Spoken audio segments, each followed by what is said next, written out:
오늘도 말씀의 은혜와 기도응답의 은혜가 넘치시기를 소원합니다. 함께 묵상하실 말씀은 늑대하 33장 1절에서 13절 말씀입니다.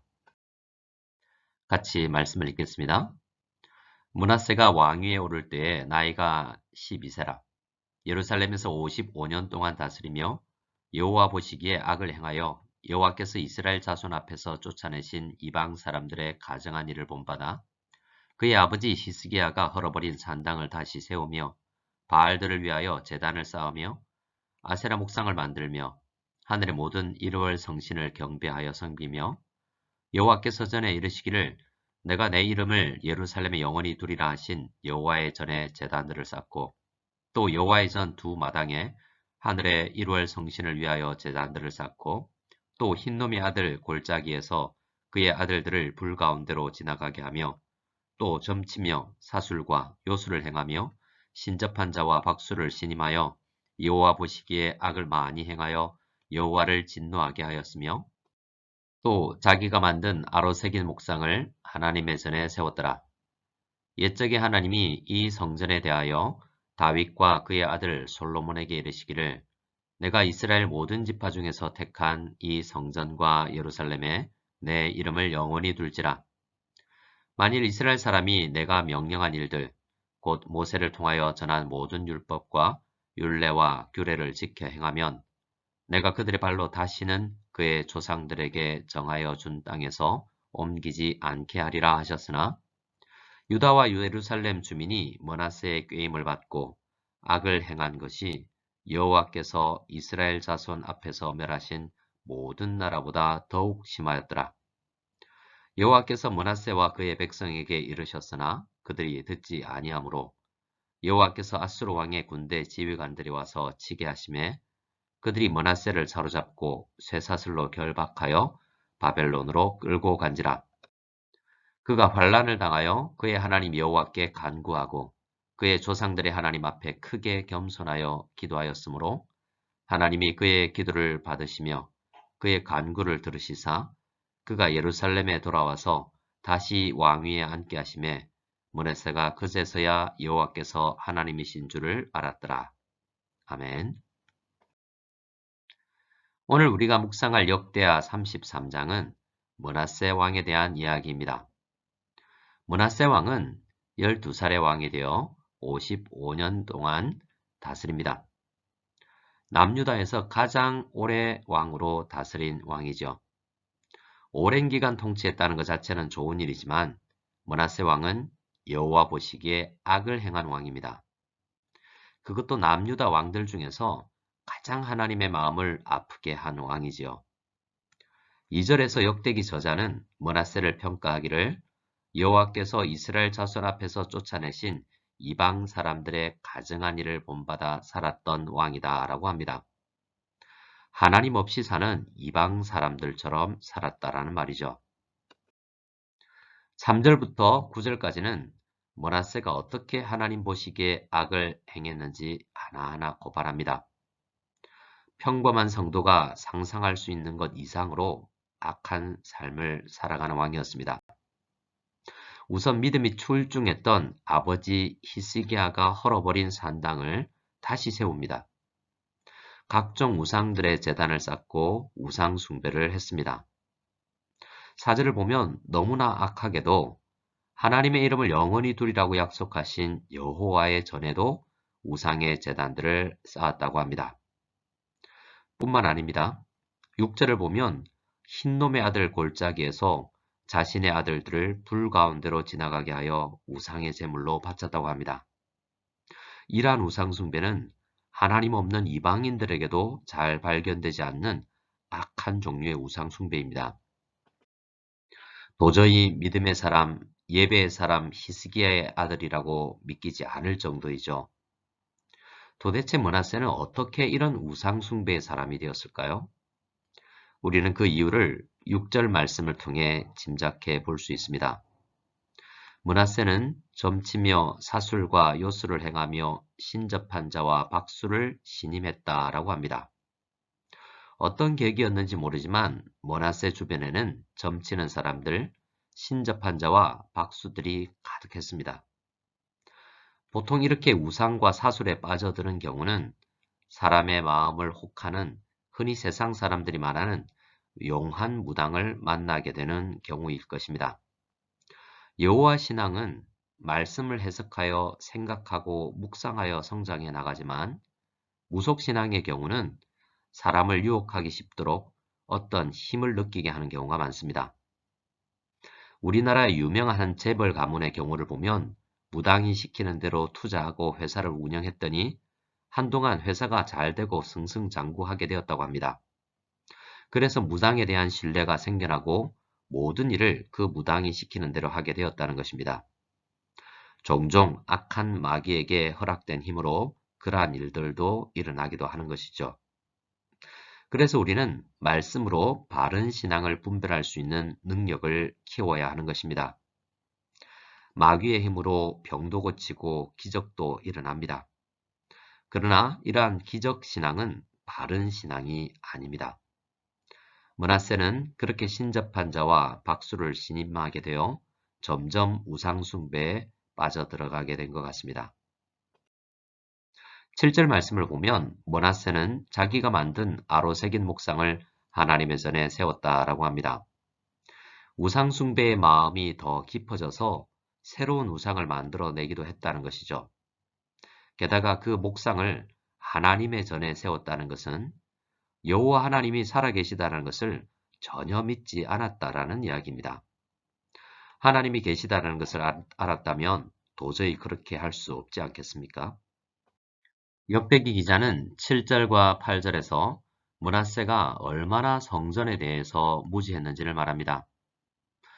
성전이 어떤 곳인데 이러한 악한 짓을 했는지 울분을 품고 역대기 기자가 말하는 부분입니다.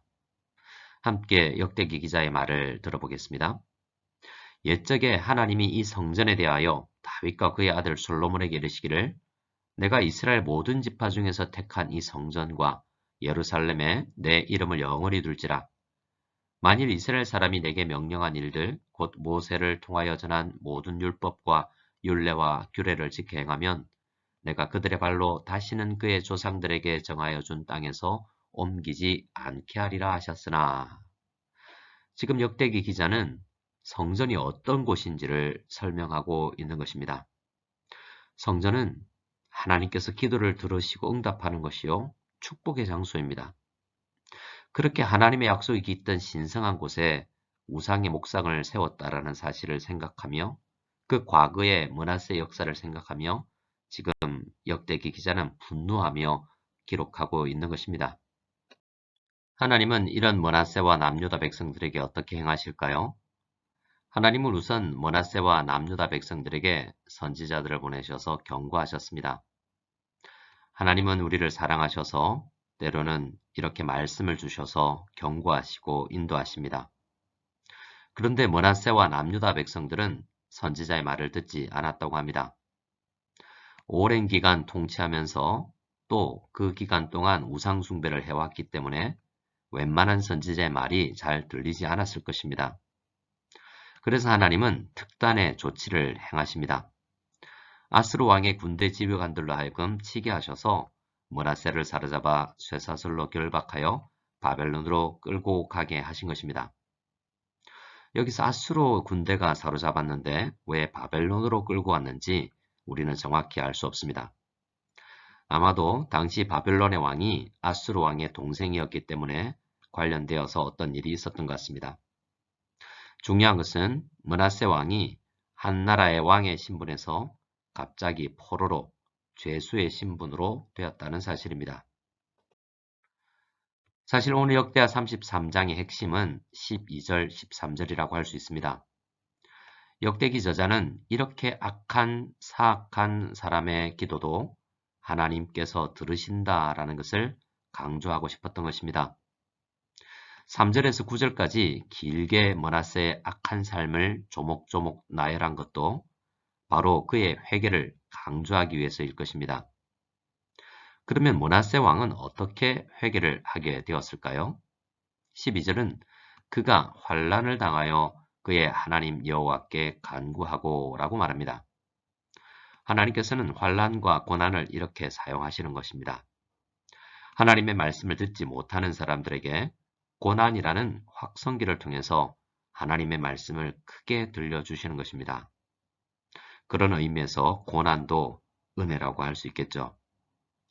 모든 사람이 고난을 만나서 하나님께 회개를 하지는 않습니다. 하지만 다행히 므낫세 왕은 비록 가장 악한 왕이었지만 환란을 통해서 자기 자신을 돌아보고 하나님께 자신을 겸손하게 무릎 꿇게 하여 하나님 앞에 기도하며 나아갔습니다. 실로 므낫세에게는 이 고난의 시간이 은혜의 시간이 되었던 것입니다. 므낫세가 기도하였으므로 하나님이 그의 기도를 받으시며 그의 간구를 들으시사 그가 예루살렘에 돌아와서 다시 왕위에 앉도록 하셨습니다. 우리는 이 말씀에서 우리 하나님이 얼마나 사랑이 많으신 분이신지 확인하게 됩니다. 므낫세가 회개하여 기도하여서 하나님의 기도의 응답을 받았다면 우리 중 누구도 기도 응답을 받지 못할 사람이 없을 것입니다. 그래서 이 말씀은 우리에게 복음의 메시지입니다. 13절은 므낫세가 그제서야 여호와께서 하나님이신 줄을 알았다라고 말합니다. 므낫세는 아버지 히스기야가 신앙생활하는 모습을 어려서부터 보면서 자랐을 것입니다. 그러나 하나님은 아버지의 하나님이셨지 자신의 하나님은 아니었던 것이죠. 그런데 고난이, 환란이 므낫세에게 하나님께서 어떤 분이신지 깨닫게 해 주었습니다. 오늘 이 말씀을 묵상하면서 우리는 우리 자녀들을 위해 다음 세대를 위해서 기도하기를 원합니다. 우리 자녀들이 어려서부터 신앙교육을 잘 받아 믿음으로 성장할 수 있도록 기도하기를 바랍니다. 그리고 혹여라도 우리의 바람과 달리 곁길로 갈지라도 고난이라도 만나서 하나님 앞으로 돌아올 수 있도록 해야 되겠습니다. 그러기 위해서 우리는 먼저 신앙의 모범을 보여야 되겠습니다. 어떻게 하면 될까요? 우리가 환란과 고난을 만났을 때 우리가 먼저 하나님께 겸손하여 무릎 꿇는 모습을 우리 자녀들이 볼 수 있도록 해야 되겠습니다. 가정에 큰 문제가 있을 때, 큰 기도의 제목이 있을 때 자녀들과도 나누며 함께 기도할 수 있어야 되겠습니다. 요즘 우리는 문화센터를 준비 중이죠. 이 문화센터는 특별히 우리 자녀들이 신앙이 자라나는 요람이 될 것입니다. 우리가 준비하는 과정부터 이 자녀 양육의 다음 세대를 위한 기도의 제목을 가지고 간절히 기도할 수 있기를 바랍니다. 오늘은 3구역이 릴레이 기도에 동참하는 날인데요. 여러분의 기도가 응답될 줄 믿습니다. 우리 함께 주기도문 드리겠습니다. 하늘에 계신 우리 아버지여, 이름이 거룩히 여김을 받으시오며 나라가 임하시오며 뜻이 하늘에서 이루어진 것 같이 땅에서도 이루어지이다. 오늘 우리에게 일용할 양식을 주시옵고 우리가 우리에게 죄 지은 자를 사하여 준 것 같이 우리 죄를 사하여 주시옵고 우리를 시험에 들게 하지 마시옵고 다만 악에서 구하시옵소서. 나라와 권세와 영광이 아버지께 영원히 있사옵나이다. 아멘.